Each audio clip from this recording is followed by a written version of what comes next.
Pronti? 1, 2, 3.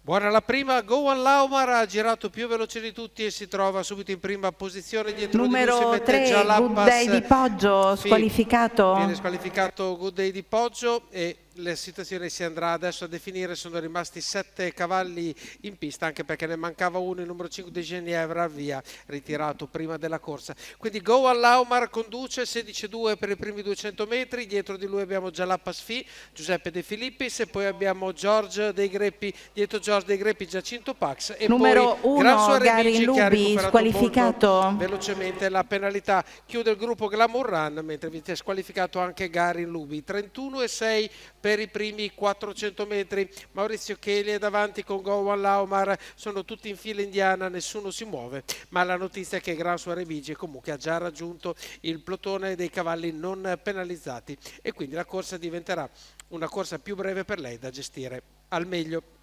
Go One Laumar sempre davanti a tutti, l'andatura è ovviamente quella di grande tranquillità, andiamo al piede di 1,20, abbiamo un 32 per gli ultimi 400 metri, quando adesso appena avremo superato la curva andremo a compiere il primo chilometro di gara, quindi ne mancherà ancora uno all'arrivo.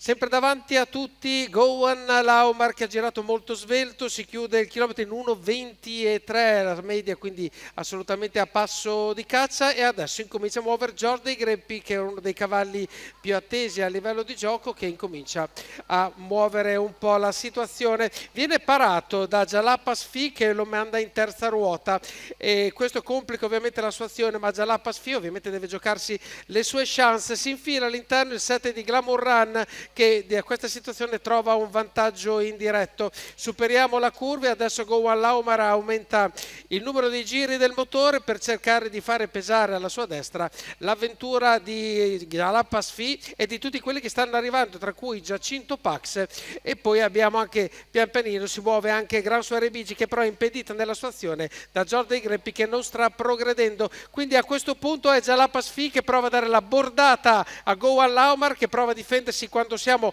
a 300 metri dall'arrivo, stiamo per chiudere la curva, 15-3 l'ultima frazione, siamo in retta d'arrivo, è un match a due tra Go One Laumar e Jalappas Fi ai metri finali migliori e se la porta a casa Giuseppe De Filippis con Jalappas Fi, secondo Go One Laumar. Al terzo posto abbiamo il numero 8 di Giacinto Pax che precede Gran Suore Bigi per la quarta posizione, quindi vittoria per Giuseppe De Filippis che se l'è anche aggiudicata dopo una bella giravolta con i nastri, che era la prima esperienza per Jalappas Fi, quindi complimenti al team Ricci e ovviamente Iovinella e Vitagliano che hanno dato il là a questa bellissima prestazione. L'interprete Giuseppe De Filippis, Jalappas Fi, questa cavalla di 4 anni da Varenne e Melissa Fi, di proprietà della scuderia Limitless, che ha vinto questa quinta corsa del convegno.